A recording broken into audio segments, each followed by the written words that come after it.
At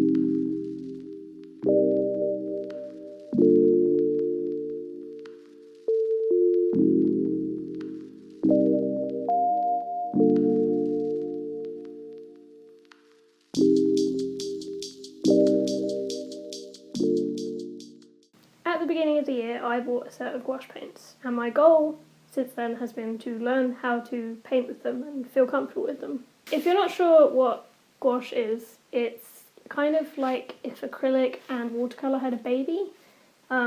It can be very opaque and vibrant and colourful, and you can also water it down and use it more in the same way as you would use watercolour. So as you can imagine, there's like a billion different ways you can use it and a billion different techniques you can do. So since then, I have tried a bunch of times to paint with gouache in different ways. When I first started playing around with gouache, I tried to do an acrylic style of painting where you build up layers and you're building from paint straight from the tube. You're not really relying on water to blend. So for the first two paintings I did, I relied on a very basic colour palette because I'm really inexperienced with mixing colours and I didn't want to make it really complicated for myself. So as you can see here, I painted like a fawn or a deer.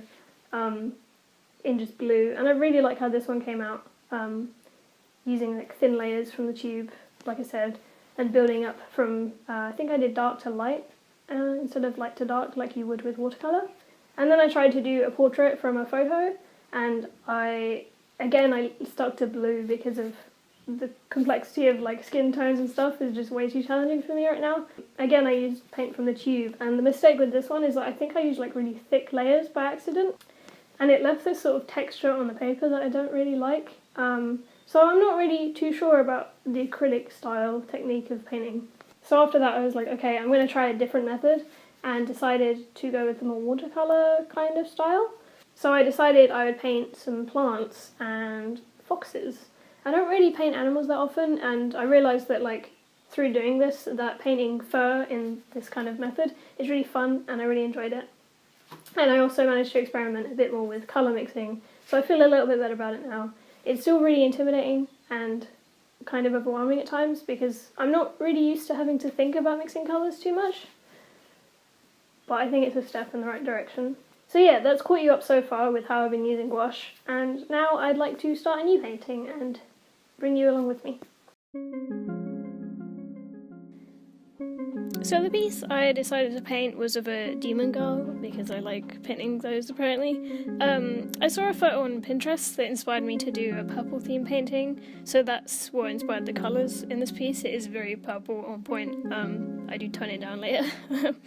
Originally I filmed the process of a different painting, but I ended up having a hard time with it.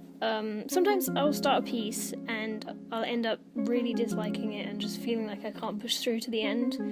And sometimes you can fix that by like stepping away and coming back to it later, but every time I tried to do that I was just like, ugh, I don't like it.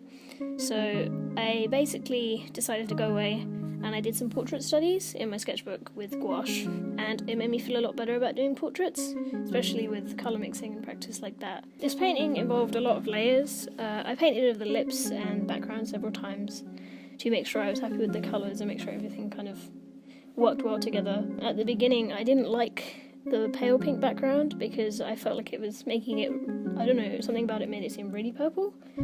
So later I changed it to like a blue. Gouache seems pretty forgiving in this way, meaning you can like paint over your mistakes and fix things a bit if you're going with more of an opaque, like flat colour. But if you use too much water, sometimes you can pick up the paint on the layer beneath, which can be a bit annoying. So you have to be careful with the amount of water you use if you're painting over pre-existing paint. I'm happy with how this painting came out. I was really surprised by the fact that I liked it at the end. And taking some time to go away and do some studies without the stress of like filming it or whatever really helped make me feel better about the whole thing. I'll leave you now to watch the rest of the time lapse, and I'll see you next time. Bye!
you.